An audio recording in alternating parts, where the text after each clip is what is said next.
Aujourd'hui, on va parler de VeChain, une crypto-monnaie pas très connue, on n'en parle pas souvent, mais avec un très grand potentiel. Elle est déjà utilisée par des entreprises du calibre de BMW, Louis Vuitton, Walmart. Et donc, dans la vidéo d'aujourd'hui, on va découvrir un petit peu comment elle fonctionne, c'est quoi le but dans le monde de VeChain. Ensuite, on va se concentrer sur leurs tokens, donc VET et VETOR. Et puis, on va essayer de voir ce qui apporte de la valeur et des prévisions sur où peut se placer VeChain dans l'avenir. Surtout, n'oublie pas de me suivre, donc de t'abonner à la chaîne, de laisser un like si la vidéo te plaît. Bonjour à tous, ici Giovanni, j'espère que vous allez bien. Et donc, qu'est-ce que c'est VeChain? VeChain, c'est une blockchain à ne pas confondre avec le token, donc VETOR et VET, dont nous parlerons tout à l'heure. Et donc, cette blockchain consiste à fournir un service plus pour les entreprises et donc plus dans le secteur de la logistique et de l'approvisionnement. Et donc, la traçabilité d'un produit, en fait, tout au long de sa chaîne de production. Donc, imaginez-vous, restons toujours dans le secteur de la logistique parce que je pense que c'est le plus facile à comprendre. Tous les capteurs qui sont placés tout au long de la chaîne d'approvisionnement pour surveiller, par exemple, la date, l'heure du passage, d'un produit d'un pays à un autre, ou par exemple un produit avant d'avoir été assemblé. Et donc la blockchain communique avec tous ces capteurs qu'ensuite, toutes les données que les capteurs envoient à la blockchain ensuite peuvent être retraitées et gérées. Une autre cible très importante par VeChain, c'est l'unité numérique ou digitale. Mais le focus reste sur les entreprises, même s'il y a déjà des services, enfin des cas d'utilisation pour le grand public. Et ça, c'est réel. En fait, on ne parle pas d'un projet qui promet avec des roadmaps ou quoi que ce soit, qui promet de faire des choses, mais on ne sait pas quand, comme c'est suivant le cas des crypto-monnaies. Mais là, on a vraiment un cas d'utilisation réel qui est déjà mis en place avec des entreprises du calibre de BMW, comme j'ai déjà dit, Louis Vuitton. Et si vous cherchez sur Internet, en fait, vous allez trouver plein de partenariats que VeChain a fait avec plein d'entreprises. Et donc, une des questions qu'on se pose le plus fréquemment, c'est à quoi ça sert la blockchain dans la vie de tous les jours. Ben voilà, la vidéo d'aujourd'hui peut servir pour faire comprendre qu'il y a déjà des projets qui sont utilisés dans la vie de tous les jours. Mais avant de parler de ça, parlons de la structure de VeChain. Partons du principe que VeChain n'est pas intéressé par la décentralisation. Alors, ce n'est pas un serveur centralisé, sinon ça n'aurait pas de sens de parler de blockchain, mais ce que je vais dire, c'est que ce n'est pas du Bitcoin non plus. Pourquoi? Parce que forcément, le focus reste plus sur la scalabilité et l'utilisation, tout simplement parce que les entreprises ont besoin de vitesse dans les transactions. L'algorithme de consensus utilisé par VeChain, c'est un Proof of Authority avec une gouvernance restreinte composée de 101 masternodes qui peuvent être appelés aussi authority nodes. Ces nodes s'occupent de valider les transactions et les blocs. Ils peuvent changer, ce n'est pas toujours les mêmes, mais ils sont obligés de faire un KYC entre eux. Ce n'est pas rendu public, mais ils doivent être faits par la fondation VeChain. Donc chaque masternode sait qui sont les autres. Ce n'est pas obligatoire, encore une fois, de le rendre public, même s'il y a eu des entreprises allemandes qui l'ont fait. Et il faut, encore une fois, 25 millions de VET, donc le token de VeChain, pour être un masternode, plus l'hardware, que ce n'est pas rien.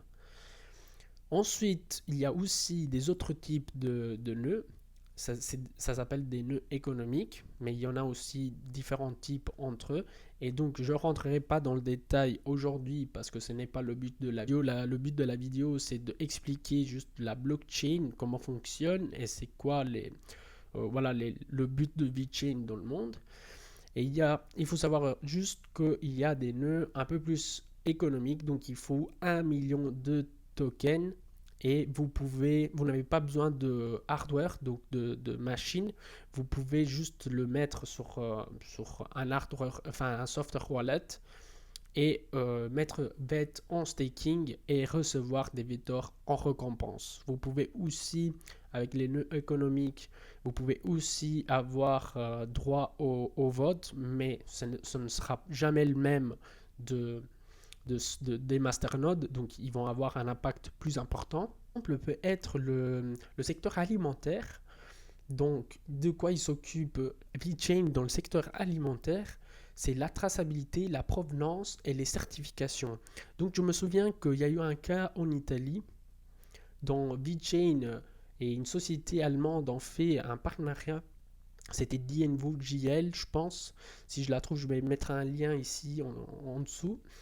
Et donc, qu'est-ce qu'ils ont fait? Ils ont fait des partenariats avec des producteurs de vin, toujours en Italie. Et ce qu'ils ont fait, c'est de mettre un code QR derrière la bouteille de vin. Et donc, tout simplement, avec un smartphone, vous pouviez aller scanner le code QR et regarder, voir avec quel raisin, où a été cultivé le raisin, et à quelle température. Et en fait, tout l'historique, toute l'histoire du vin. Un secteur très important peut être celui de la contrefaçon, dont le luxe a toujours été un problème. Et pour vous dire, un constructeur automobile Renault a mis en place un système de contrefaçon pour les pièces automobiles. Donc, qui s'intègre avec la blockchain et donc la VeChain va certifier les pièces automobiles. Les données de santé, un autre cas d'utilisation très important. Et tantôt on parlait d'identité numérique et d'intégrité de données. Et quand on parle de données de santé, les deux là sont très importants. Et en fait, d'un côté, on pourrait aller voir les données d'un patient, de certains patients, sans aller les divulguer et sans garder toutes les données personnelles de quelqu'un. Ça reste de la privacy. Parfois on oublie, mais c'est très important. Et d'un autre côté, il y a la conformité. Donc on est sûr parce que ça a été écrit sur blockchain. Et donc, il y a eu, pour vous faire un exemple, il y a eu toute une série de vaccins contre le Covid qui ont été enregistrés sur blockchain. Et même les Green Pass ont été enregistrés sur VeChain. Le gaming et les NFT, c'est un thème qui va un peu au-delà de la cible principale, donc les entreprises. Mais il y a eu une nouvelle application, entre guillemets, parce que ça va faire à peu près un an. Donc Vulcanverse a lancé la bêta. Et il y avait tellement d'hype que donc, malgré que c'était une bêta, c'était l'un des principaux consommateurs de gaz. Vous allez comprendre mieux quand on va parler de tokenomics. Mais donc, les NFT, grâce aux normes ad hoc qui ont été mises en œuvre sur blockchain, donc on peut utiliser même les NFT sur VeChain. On a regardé les cas d'utilisation réels sur VeChain. Maintenant, passons à la tokenomics. Donc la tokenomics, on a parlé tantôt du VET et du VETO. Mais pourquoi il y a deux tokens sur la même blockchain? En gros, le VET, c'est de la réserve de valeur et donc, on va dire l'investissement. Si moi je vais investir, je vais acheter du VET. Et le VETO, c'est le gaz, en fait le carburant pour déplacer, entre guillemets le carburant, pour déplacer mes VET. Donc si moi je fais une transaction, je paye avec des VETO. Les deux tokens sont différents pour une question de tokenomics. Donc le VET, il a un approvisionnement fixe mis en circulation, donc n'est pas soumis à inflation. Tant que le VETO, il a une offre illimitée et il est fortement inflationniste.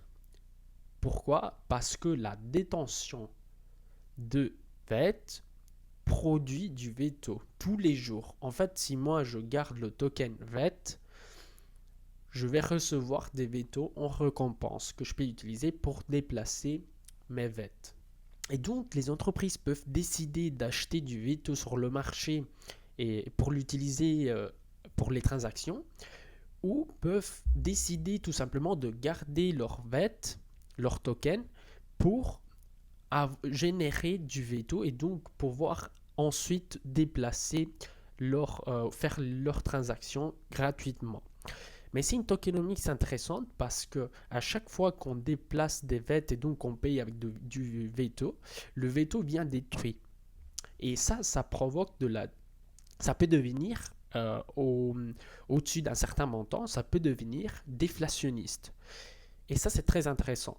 Mais je pense qu'à ce moment-là, la gouvernance va voter pour changer le système parce que ce n'est pas dans le but de la blockchain d'avoir ce token déflationniste parce que c'est un token qui est fait pour être consommé.